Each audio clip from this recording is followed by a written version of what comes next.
do sexto ano, professora Elaine falando. A nossa aula de hoje, o tema é o Império Romano, parte 1. Civilização romana, economia, política e sociedade. A localização na Península Itálica, no século III a.C., período da história romana. A monarquia, domínio dos etruscos, república foi o Senado, Império Césares, República Romana, Império Romano, Império Ocidental, herdando o território do Império Bizantino.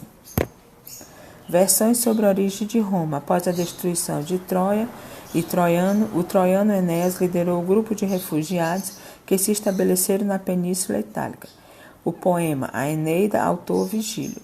Fundada por pastores que se estabeleceram na região centro-ocidental da Península Itálica, etruscos, italiotas e gregos. Roma teria sido fundada pelos irmãos gêmeos Rômulo e Remo, segundo a lenda, atirados às margens do rio Tibre, a mando de seu tio Amúlio. O período monárquico. Nesse período, a sociedade romana estava estruturada em função da posse de terras.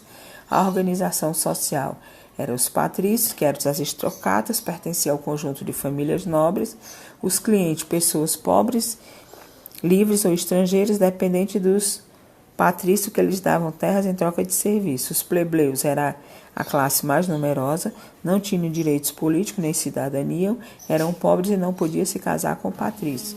Os escravos, prisioneiros de guerra ou enjeitados quando criança, não podia legalmente casar nem fazer testamentos.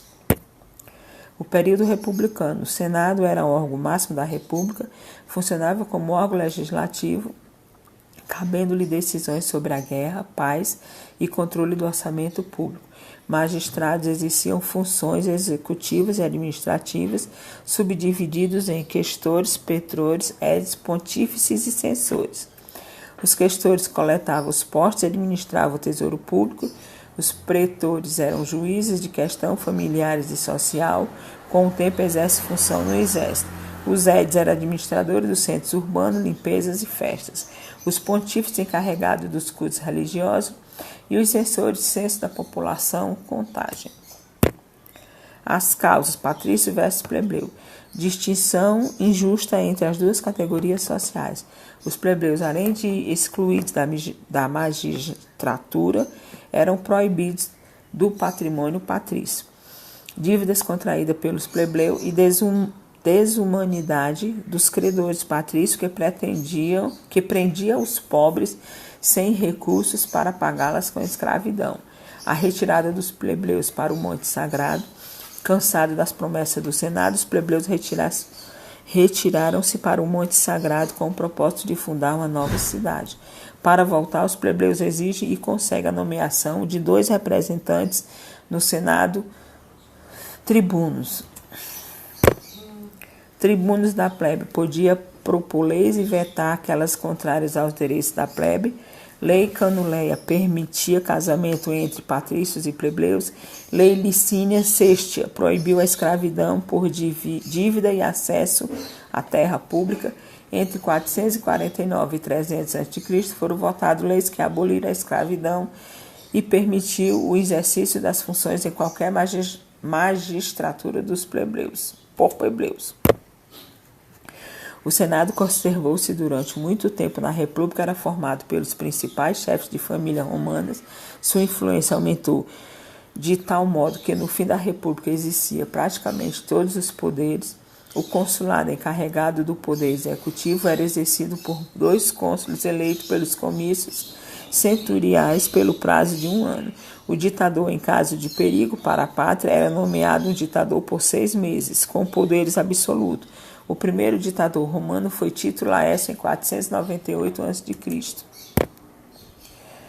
Organização econômica. Baseava-se na agricultura e no comércio, inicialmente na produção e comercialização de pães, legumes e raramente carne. Mais tarde tornou-se mais variada: ovos, peixe e outros cogumelos. Ostras e cogumelos. Comercialização do produto pelo mar Mediterrâneo. O Alto Império Romano, governo de Otávio Augusto. Consolidou-se no poder, obtendo apoio das camadas populares, promoveu uma política de construção de grandes obras políticas Desenvolvimento do comércio graças à Pax Romana, governo forte centralizador, arrecadação de impostos feita pelo Estado, profissionalização do exército romano, instituição do cargo vitalício e não hereditário apenas, mas também por doação.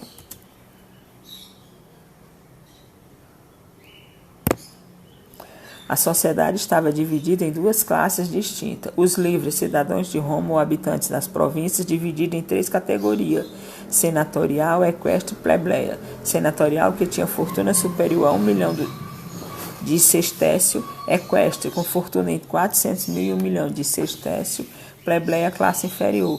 Os escravos menores em relação a outros períodos da história romana, em sua maioria prisioneiros de guerra ou por hereditariedade.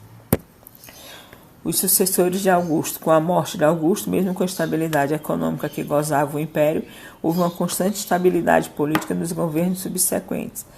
A guarda pretatória, reforçada para evitar atentados contra a vida dos governantes, acabou impondo e derrubando imperadores de forma violenta. Dentre eles, Calígula nomeou seu cavalo cônsul e foi assassinado pela guarda pretória, que substituiu por Cláudio. Nero foi proclamado imperador de Roma aos 17 anos, mandou assassinar ou executar muitos de seus inimigos políticos, bem como sua mãe, pelas críticas que fazia à sua amante. Foi acusado de ter incendiado Roma e moveu violenta perseguição aos cristãos que se recusavam a cultuá-lo. Foi deposto por exércitos revoltosos da Espanha que invadiram Roma, sendo morto por um escravo. Sua queda deu início a um conflito da qual cada exército da província e a guarda pretoriana quiseram transformar seu líder em um imperador. Termina aqui o Império Romano, parte 1, exercícios propostos.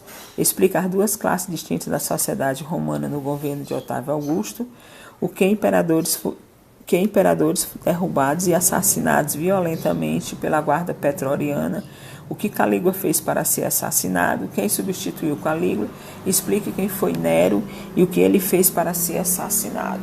Mãos a obras e bom dia.